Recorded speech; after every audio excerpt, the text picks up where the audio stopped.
Why are so many seniors still struggling with diabetes after 60, even when they follow their doctor's advice?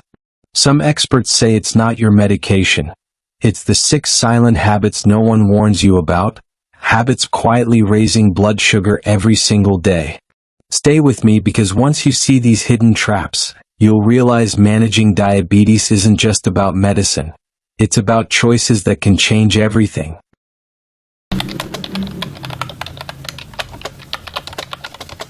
Still struggling with diabetes, even after doing everything right? Watching your sugar, taking your meds, skipping the sweet potato pie at Thanksgiving even when your grandkids beg you to just have a bite. And yet, your numbers are still all over the place. If that sounds familiar, you're not alone. But what if I told you that the real reason might have nothing to do with sugar, and everything to do with something far more surprising? Let me introduce you to someone, Mr. Allen. He's 72 years old, a Vietnam vet, lives just outside Jacksonville, Florida. Salt of the earth kind of man. Wears a ball cap that says USS Forrestal and keeps a mini American flag on his porch. He told me something a while back I haven't forgotten. I followed the rules stricter than the military ever made me. And still, my sugar acts like it's got a mind of its own. Mr. Allen wasn't lazy. He wasn't reckless. He was tired of trying everything and seeing nothing change. He was checking labels, cutting carbs, even switched to black coffee. But none of it gave him peace. Then one day his daughter, who works as a physical therapist, suggested one tiny change. And I do mean tiny. It didn't cost a penny. Didn't require a gym. And 3 weeks later, his fasting numbers dipped lower than they'd been in 2 years. Now, before I share what that was, I want you to do something simple. If this story feels like your story, or your spouse's, or your best friend's, go ahead and tap the like button. It tells YouTube this is content worth spreading to people who need it. And more than that, it shows you're part of a growing community that refuses to settle for confusion. Now, here's what most folks over 60 are never told. Diabetes isn't just about food. It's about timing, about stress, about forgotten routines. And believe it or not, it's about what you don't do just as much as what you do. I'll never forget sitting with Mr. Allen on his front porch. He had his sugar monitor in one hand and a journal in the other. I started writing down what I was doing, not just what I was eating, he said. Turns out, the days I didn't fall asleep watching TV were the days my numbers were better. That's when the first light bulb went off. Think about it. How many nights do we drift off in the recliner, TV still blaring, news still playing reruns of stress?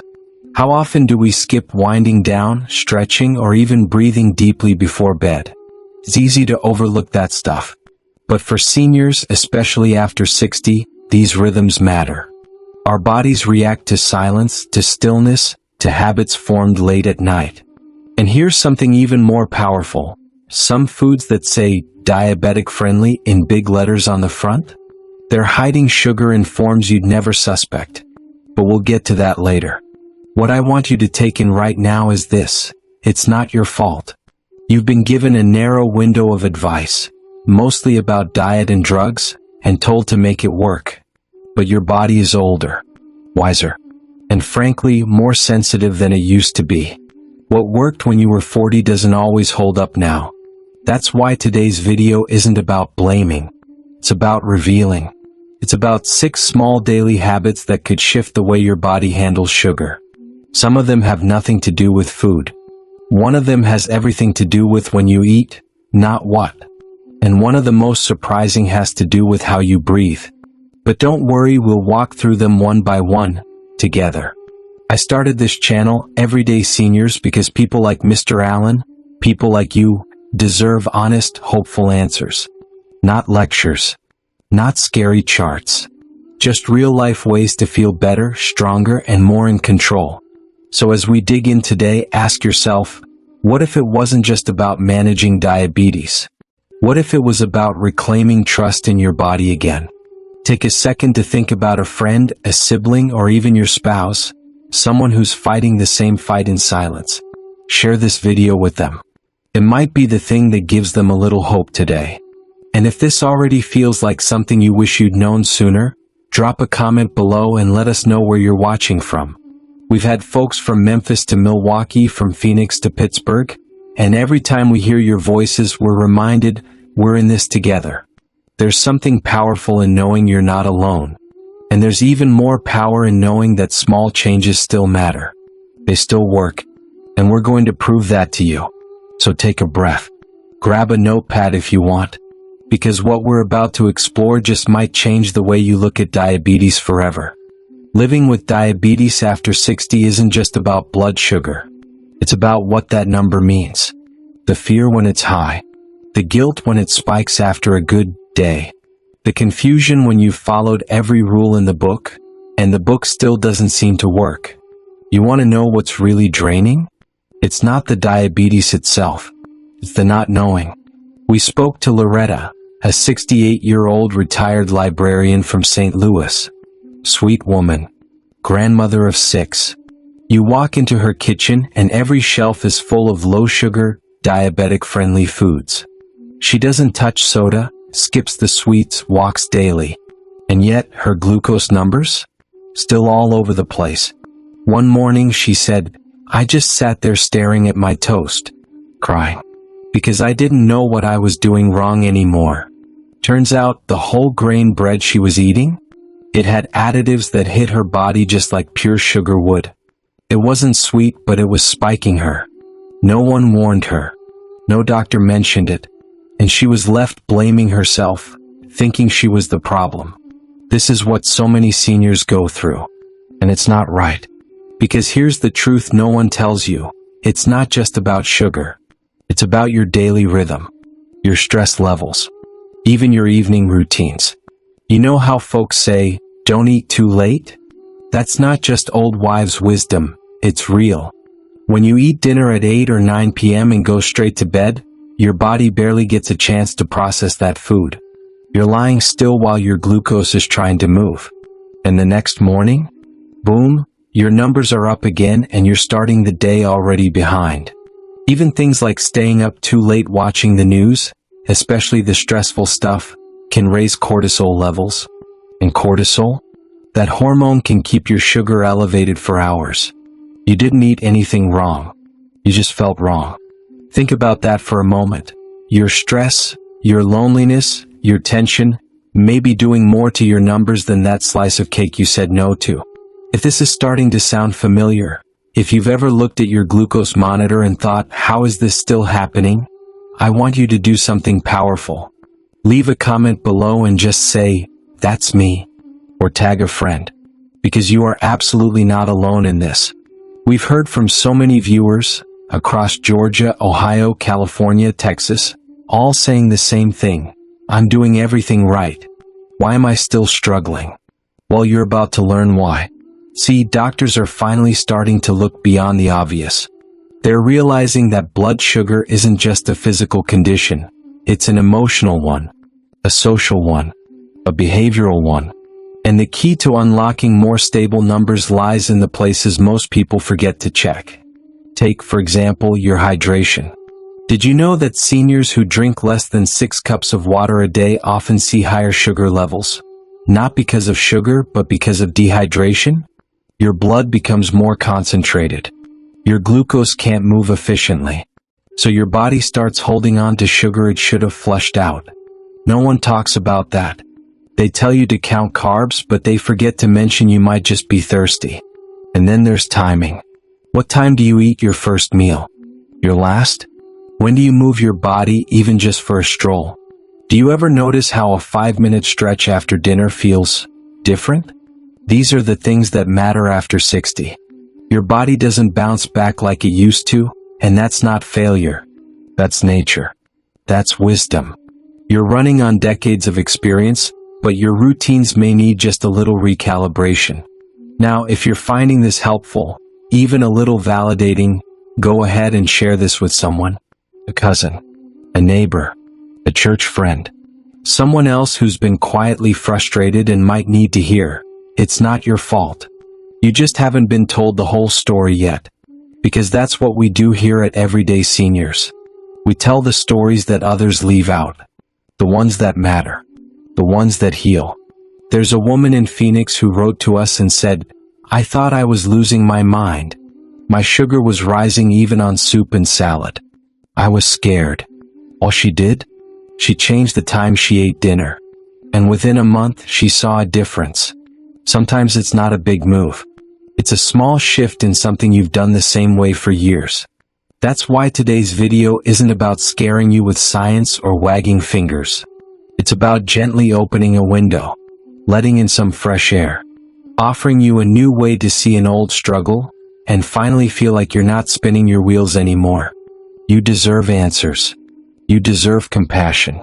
And you deserve to feel good again. So take this moment right here to pause. Breathe in, breathe out, and ask yourself, what if the problem isn't me? What if it's the habits I was never taught to question? That's what we're unpacking step by step.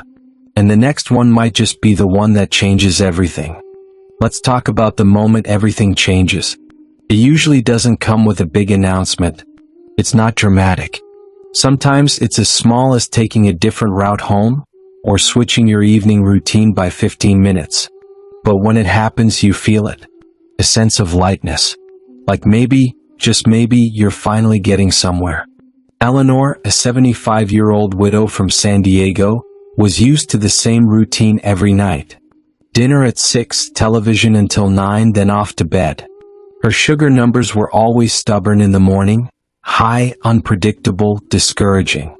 She assumed it was just her age, or maybe her pancreas had simply given up. But her granddaughter, a nurse, suggested something gentle. "Grandma," she said, "why not try a 10-minute walk around the block after dinner? Nothing fancy. Just movement."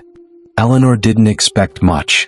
But after 2 weeks of those slow sunset strolls, her fasting numbers dropped by 15 points. And more importantly, she felt better, lighter, less anxious, less trapped in her body. She didn't change her diet. She didn't start new meds. She just moved differently, and it changed everything. That's what most people miss about diabetes after 60. It's not about finding a miracle. It's about making small, sustainable shifts that respect your body's changing rhythm. You see, as we age, our insulin response slows down. Not because we're doing something wrong, but because our systems are a little more tired. Meals that once left us energized now linger longer in the bloodstream. And habits that used to work, like eating late or skipping breakfast, can quietly throw our whole system out of sync. This isn't your fault. This is biology. This is time. This is life. But once you understand it, you can work with it, not against it. Start with your evenings. Consider finishing dinner earlier, maybe before 7. Try standing, stretching, or walking for just 5 minutes after you eat. Even washing dishes instead of sinking into the recliner can help your body process that meal more efficiently. And pay attention to how stress creeps in. Watching hours of upsetting news or scrolling through negative stories before bed. That isn't harmless. That triggers your nervous system, raises cortisol, and keeps your blood sugar stuck in the wrong gear all night. Your peace matters. Your routine matters. If you're hearing this and thinking, "I never knew any of this," hit that subscribe button. Because no one should have to go this alone. Not you. Not your spouse. Not your neighbor. This is a community and we're here to learn together. We want you to feel seen, respected, and most of all, equipped, not overwhelmed, with tools that actually work for your life. One of our viewers in Cincinnati wrote in to share her moment. She said, "I always thought I had to fix everything at once. That I had to eat perfectly, move daily, sleep early, take all the right pills, and never mess up. But the second I gave myself permission to start small, everything got easier." Her small start? Drinking a glass of water before every meal. That's it. And over time, that simple act helped her regulate her hunger, her sugar, and even her cravings. So ask yourself this: what's one small thing I can shift today? Not everything. Just one. Maybe it's moving your dinner earlier. Maybe it's standing for 10 minutes after you eat. Maybe it's calling a friend instead of turning on the news. These moments, strung together, create a life that feels calmer, more in control, more yours. Because here's what most diabetes guides don't tell you. This isn't just a medical issue. It's a lifestyle rhythm issue. And you are the conductor. Don't wait for permission. You have it now. And remember, there's no perfect path. There's just progress. There's just showing up for yourself a little more each day. So if you've ever felt defeated, confused, or ashamed of your blood sugar struggles, take this moment to let that go. You've carried that weight long enough. Right now, you have the chance to step into something new. Not because you're broken, but because you're ready. You're not behind. You're not too old. You're right on time. And this journey, you don't have to walk it alone. Let me tell you something that almost no one talks about when it comes to diabetes. It's not just about the food. It's not just about the numbers. It's about connection. There's now powerful research showing that loneliness, yes, loneliness, can raise your blood sugar just like a sugary snack. That's because when you're isolated, your body releases more cortisol, the stress hormone. And cortisol tells your liver to release more sugar into your bloodstream. It's your body's ancient way of staying alert in case of danger. But there's no bear chasing you. It's just silence, emptiness, the long, quiet hours of the day. Let that sink in for a moment. A life without connection can feel like it's working against your health, even when you're doing everything else right. That's why I want you to hear about Mr. Allen again. Remember him? The 72-year-old vet from Jacksonville who'd done everything by the book, but his sugar still swung like a pendulum? Well, after adjusting a few daily habits, there was one thing he added that changed the emotional game. A small walking group at the local park. Just 4 or 5 folks, some veterans, some not, who met once a week to stretch their legs and swap stories. He told us, "It's the only time I laugh now, and somehow I sleep better that night. My numbers are better the next morning, and I don't feel so lost." It wasn't the walking, not really. It was the laughter, the human contact, the reminder that he's not alone. So let me ask you, when's the last time you really talked to someone? I mean, not just the weather report or a passing, "How are you?"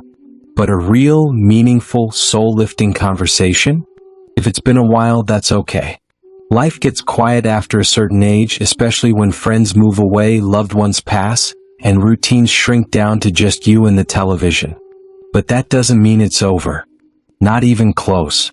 This might sound strange, but picking up the phone, going to a senior center, joining a small church group, or even starting a hobby club in your neighborhood, these aren't just social activities. They're medicine. Because community is health. And look, I know some of you watching right now are thinking, "That sounds nice, but I'm shy." Or, "I don't want to be a burden." Or, "It's been so long since I made a new friend." But I want you to hear me clearly. You are not a burden. You are a blessing waiting to be shared. Your story matters. Your presence matters. And there's someone out there, right now, waiting to meet someone just like you. Now here's the beautiful part. This doesn't need to be a big leap. Just one step.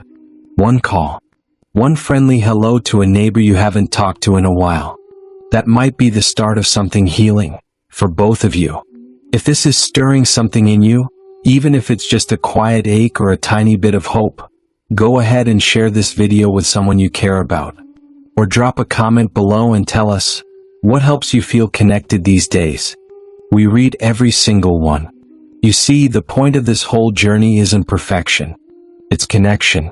Because even if your blood sugar isn't where you want it to be, even if your body feels slower or stiffer or more tired than you remember, it's never too late to feel alive again.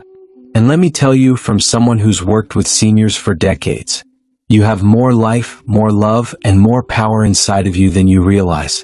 Sometimes all it takes is remembering you're still part of something bigger. So keep going, keep reaching, keep finding ways to connect, not just for your health, but for your soul. You deserve that. And if no one has told you lately, let me be the first. You matter here. You're welcome here. And we're so glad you're part of the Everyday Seniors family. So what now? You've heard the truth. Not the sugar-coated version, not the textbook version, but the real, quiet truth that most seniors living with diabetes never hear. You don't need to overhaul your entire life. You don't need to be perfect or ashamed or scared that something's wrong with you because the numbers aren't where they should be. The truth is, your body is still talking to you. It's just speaking a little softer now. And these little daily habits we've shared, they're like learning to listen again. Taking a short walk after dinner. Calling someone who makes you laugh. Eating what feels good, not just what's on a list. Sleeping peacefully because your mind isn't running in circles anymore. These aren't just good ideas. They're lifelines. Lifelines to clarity, comfort, and control. Let me tell you about Darlene, 66, from Akron, Ohio. She thought her glucose was just stuck, no matter what. She blamed herself, said maybe her body was just broken. But after she started journaling her bedtime routine, just that, nothing fancy, she discovered that the nights she scrolled through the news on her phone until midnight were always followed by high blood sugar. The nights she took a warm bath and listened to music instead, her numbers were lower. She didn't change her medication. She didn't go on a fancy diet. She just listened to her life a little more closely. And that changed everything. You have that same power. It doesn't matter what the chart says or what you read on the internet yesterday. What matters is how you feel, what your energy is like, whether you feel like you're surviving or actually living. So here's my final encouragement to you, whether you're sitting in your living room, lying in bed with a blanket pulled up, or watching this with your morning coffee. You're not behind. You're not broken. And you're certainly not too late. If anything, you're right on time. Because every single step you take today, toward connection, toward movement, toward gentleness with yourself, is a step toward something beautiful. And if this video gave you even one new idea, one bit of hope, one little aha moment, I hope you'll click that like button. It helps this message reach someone else who might be feeling stuck, scared, or silently suffering. Leave us a comment. What's one small change you've made that made a difference? What's one thing you want to try after watching this? And if you want more content like this, real talk, honest advice, and a whole lot of heart, go ahead and subscribe. Because at Everyday Seniors, we don't believe you should be left in the dark about your health. We believe you deserve answers. And more than that, you deserve hope. So as you go about the rest of your day, just remember, this isn't about being perfect. It's about being present. It's not about fixing everything at once. It's about noticing what feels better and doing more of that. And most of all, it's about remembering that your health isn't a burden. It's a gift. One you get to open one moment at a time. You've got this. And we're with you every single step of the way. Thank you so much for watching all the way to the end. It truly means a lot. If you found this video helpful or inspiring, please give it a thumbs up. Share it with a friend or loved one who might benefit. And leave a comment below. We love hearing your thoughts and experiences. And don't forget to subscribe and hit the notification bell so you never miss out on our latest tips and uplifting advice for living your best life at any age. Now, if you're ready for more wisdom and encouragement, just click the video that's on your screen right now. It's packed with even more insights made just for you. Take care, stay positive, and we'll see you in the next one.